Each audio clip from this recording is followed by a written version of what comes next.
मेरा नाम सुमित्रा है। सुमित्रा देशपांडे, 52 साल, डिवोर्सी।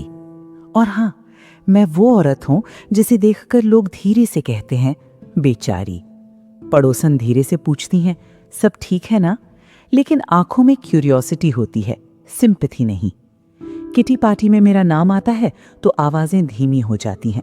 मंदिर में कोई मिलती है तो एक एक्स्ट्रा सेकंड देखती है, जैसे मेरे माथे पर कुछ लिखा हो। लेकिन मैं बेचारी नहीं हूं।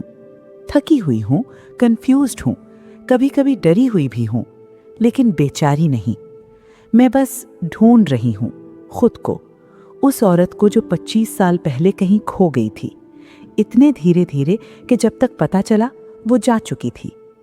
ये कहानी इंस्पायरिंग नहीं है, नीट एंडिंग नहीं है इसकी, कोई ग्रैंड ट्रांसफॉर्मेशन नहीं, कोई एक मोमेंट नहीं जब सब बदल गया। ये सिर्फ सच है, और सच सच हमेशा कंफर्टेबल नहीं होता। नागपुर, 2022, 25 साल की शादी, 2 बेटे, बड़ा घर, सोसाइटी में इज्जत। सुरेश देशपांडे की पत्नी होना एक आइडेंटिटी थी, कंप्लीट आइडेंटिटी, जिसमें सुमित्रा कहीं नहीं थी।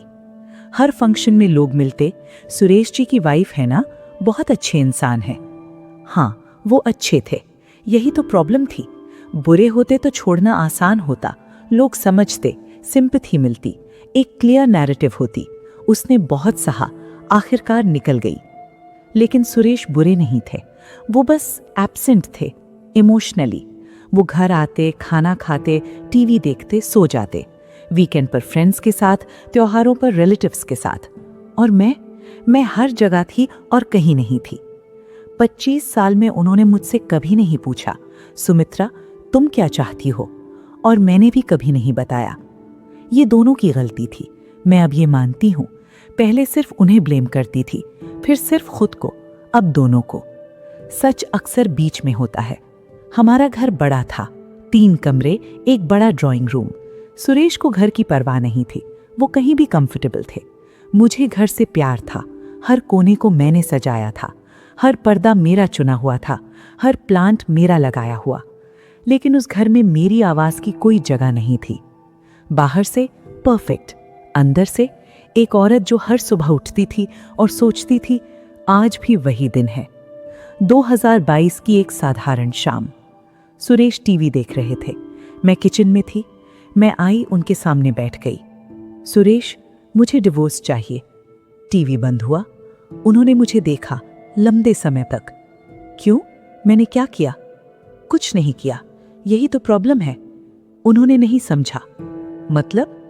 मतलब 25 साल में तुमने कुछ नहीं किया, ना बुरा ना अच्छा, बस रहे। और मैं भी बस रही, और अब मैं नहीं रह सकती। वो चुप रहे। सुमित्रा, ये क्या बात हुई? घर है, बच्चे हैं, इज्जत है। हाँ, सब है, बस मैं नहीं हूं। वो नहीं समझे, शायद समझना चाहते भी नहीं थे। बेटों ने नहीं समझा। अमित, बड़ा बेटा, पुणे से आया गुस्से में। मॉम, सीरियसली पापा ने क्या किया इतना बुरा? उन्होंने तुम्हें कभी कुछ कहा, मारा, धोखा दिया? नहीं तो फिर? बेटा, कभी कभी कुछ ना होना भी एक वजह होती है। उसने नहीं माना। मॉम ने फोन पर रोते हुए कहा, 52 साल में डिवोर्स? सुमित्रा, दिमाग ठीक है? लोग क्या कहेंगे? हमारी नाक कटवाएगी। सोसाइटी ने कहा जरूर कोई मर्द होगा। कोई नहीं था, सिर्फ मैं थी और एक जिंदगी जो मैंने कभी जी नहीं थी। डिवोर्स पेपर्स पर साइन किए उस दिन। सुरेश की आंखें भरी थीं, मेरी भी। हम दोनों जानते थे हमने एक दूसरे को तकलीफ नहीं दी थी, हमने बस एक दूसरे को देखा नहीं था, और वो शायद सबसे बड़ी तकलीफ थी। लोग सोचते हैं डिवोर्स के बाद आज़ादी मिलती है, लेकिन 25 साल बाद आज़ादी नहीं लगती, अजनबी लगती है। पहली सुबह अकेले घर में उठी, किचन में गई, केटल चढ़ाई, 2 कप्स निकाले, रुकी, 1 कप वापस रखा। वो खाली जगह जहां दूसरा कप था, वो मुझे देखती रही पूरी सुबह। 25 साल से 2 कप्स बनाती थी। बॉडी को अकेले रहना नहीं पता था, हैंड्स ऑटोमेटिकली 2 कप्स की तरफ जाते थे। रात को नींद नहीं आई, घर की हर आवाज सुनाई दी। पहले कभी नहीं सुनी थी, क्योंकि पहले सुरेश की आवाज थी, टीवी की आवाज थी, घर भरा था। अब रेफ्रिजरेटर की हम, पंखे की घर, बाहर कुत्तों का रोना और सबसे तेज खुद की सांसों की आवाज। 52 साल में पहली बार अपनी सांसें सुनी। तीसरे दिन कमला आई, पड़ोसन, चाय बनाई, बैठी रही, कुछ नहीं बोली, बस रही। उस दिन मुझे पता चला कभी कभी सबसे बड़ी मदद यही होती है, बस कोई पास हो। 52 साल की उम्र में मुझे पता चला मेरे पास कुछ नहीं था। बैंक अकाउंट था, सुरेश ने फेयर सेटलमेंट दिया, घर भी दिया। वो बुरे इंसान नहीं थे, ये बात डिवोर्स के बाद और साफ हो गई। लेकिन खुद का इनकम कभी नहीं था। 25 साल होम मेकर, एमए था मेरे पास हिंदी लिटरेचर में, जो मैंने शादी की 1 साल बाद पूरा किया था। फिर बेटे हुए, फिर सुरेश की ट्रांसफर, फिर घर, फिर रिलेटिव्स, और वो डिग्री किसी ड्रॉ में बंद हो गई। अब जॉब ढूंढो। 52 की उम्र में मैंने रेज्यूमे बनाया, रोहन ने हेल्प की। मॉम, वर्क एक्सपीरियंस सेक्शन में क्या लिखूं? मैं रुकी। 25 साल का एक्सपीरियंस था मेरे पास, लेकिन वो किसी रेज्यूमे में नहीं आता। कुछ नहीं बेटा। उसकी आंखें दुखी हुई। मैंने अप्लाई किया, स्कूल्स में, कोचिंग सेंटर्स में, ऑफिसेज में। सॉरी मैम, हम यंगर कैंडिडेट्स प्रेफर करते हैं। Your gap in employment is too long. 52 years old, our team is mostly in their 20s. एक स्कूल प्रिंसिपल ने, जो खुद 50 की थी, स्ट्रेट पूछा, आपने इतने साल क्यों नहीं किया कुछ? जवाब था मेरे पास, लेकिन वो जवाब रेज्यूमे में नहीं था, क्योंकि घर था, बच्चे थे, पति था, और मैंने सोचा यही काफी है। एक रात में बाथरूम में बैठ गई, फर्श पर, ठंडे टाइल्स पर, और सोचा, क्या मैंने गलती की? क्या डिवोर्स सही था? क्या वापस जाना चाहिए? क्या 25 साल की वो जिंदगी वो बुरी थी या बस कंफर्टेबल थी? ये कमजोरी नहीं थी, ये ऑनेस्ट सवाल थे, अगली अनकंफर्टेबल सवाल, जिनके जवाब मुझे अभी भी नहीं पता। बड़ा बेटा अमित पुणे में, अच्छी आईटी जॉब, बहू है, एक छोटी बच्ची है। डिवोर्स के बाद उसने फोन करना लगभग बंद कर दिया। त्योहार पर कॉल आता, बर्थडे पर, बस। जब आता, मॉम सीरियसली समझ नहीं आता, पापा ने क्या किया इतना बुरा, हम सब ठीक थे। बेटा, एक्सप्लेन करना मुश्किल है, ट्राई करो। अमित, कभी कभी रिलेशनशिप्स बिना किसी ड्रामेटिक रीजन के खत्म होते हैं, जब दो लोग एक दूसरे के लिए सही नहीं होते। ये सेल्फिश है मॉम, तुमने हमारे बारे में नहीं सोचा, मेरी बेटी के बारे में। वो अपने नाना नानी को साथ देखना चाहती थी। वो सही था, मैंने नहीं सोचा था। पहली बार जीवन में मैंने सिर्फ खुद के बारे में सोचा था, और उस चॉइस की कीमत बेटी का दूर होना। गिल्ट रोज रात मेरे साथ सोती थी, चादर की तरह, जिसे हटाना नहीं आता था। रोहन छोटा बेटा अलग था, वो मुंबई में था, थिएटर करता था, आर्टिस्ट की तरह सोचता था। मॉम, मुझे पूरा समझ नहीं आया, लेकिन अगर तुम खुश हो तो ठीक है। मैं खुश हूं। झूठ था। सच बोलो। वो जानता था।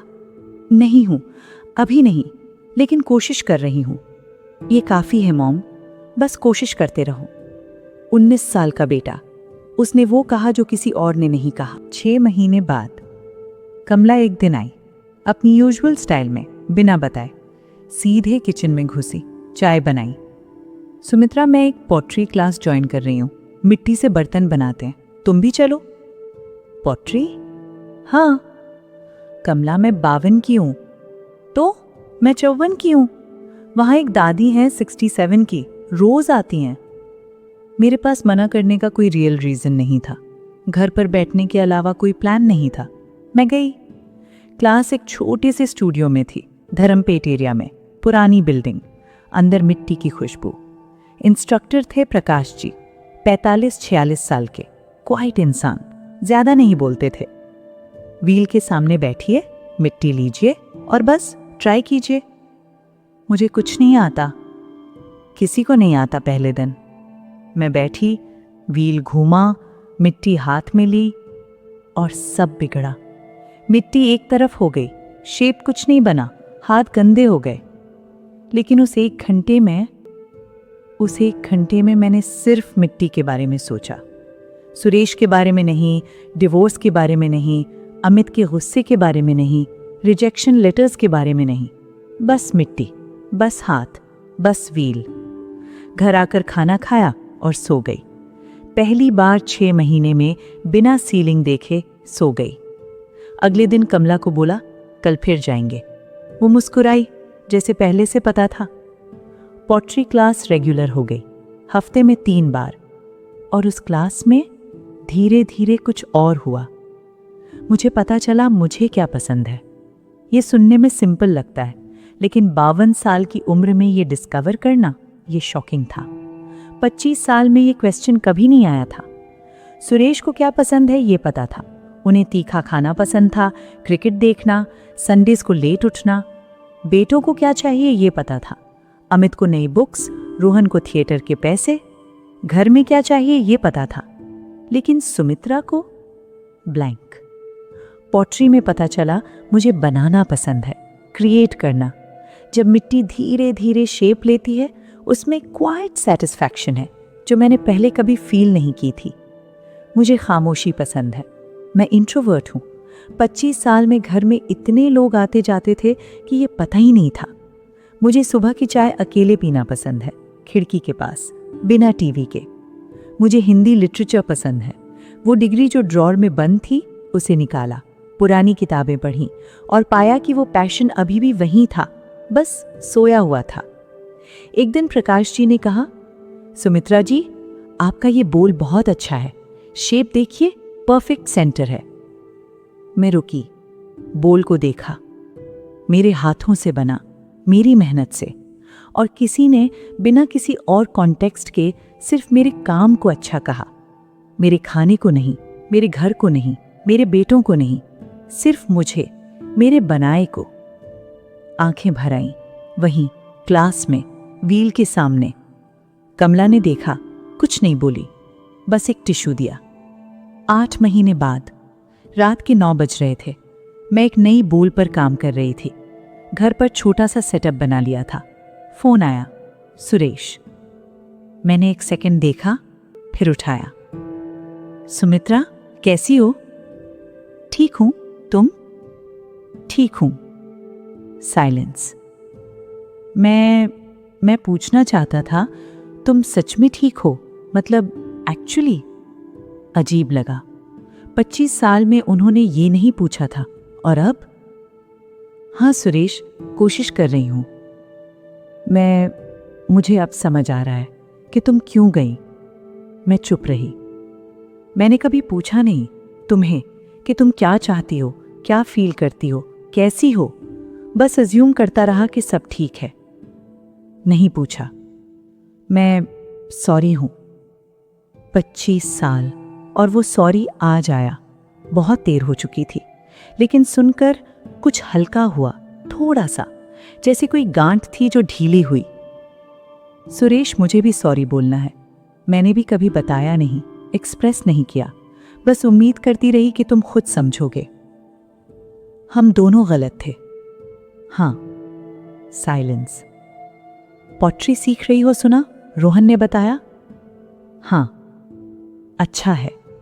वो सिंपल 2 शब्द, अच्छा है, 25 साल में कभी नहीं कहे थे। ख्याल रखना अपना। तुम भी। फोन रखा और रोई, लेकिन वो रोना अलग था। पहले जैसा दर्द नहीं था, कोई एंगर नहीं था, कोई रिग्रेट नहीं था। ये रिलीज था, जैसे एक पुरानी किताब का लास्ट चैप्टर पढ़ लिया। 1 साल बाद कमला ने सजेस्ट किया, सुमित्रा, तुम्हारा काम देखने लायक है। एक लोकल एग्जीबिशन है पॉटरी और क्राफ्ट्स की, क्यों ना ट्राई करो। कौन खरीदेगा मेरी चीजें? ये सवाल मत पूछो, ये पूछो क्या तुम्हारी चीजें खरीदे जाने लायक हैं? मैंने सोचा, हाँ है। तो फिर एग्जीबिशन में 8 पीसेस रखे। घंटे भर बाद 3 बिक गए। एक बोल, एक स्मॉल वास, एक ट्रे। पैसे ज्यादा नहीं थे, लेकिन वो कैसे? वो मेरे हाथों की कमाई थी। पहली बार, 52 साल में पहली बार। उसी दिन अमित वहां था, नागपुर में किसी काम से। रोहन ने शरारत से उसे बताया था, मैंने नहीं बुलाया था। वो आया अकेले, मेरे पीसेस देखे, हर एक को स्लोली। मॉम, ये तुमने बनाए? हाँ। वो चुप रहा लंबे समय तक। मुझे डर था कोई कमेंट आएगा, कोई टॉन्ट, लेकिन उसने वो बोल उठाया जो बिकी नहीं थी।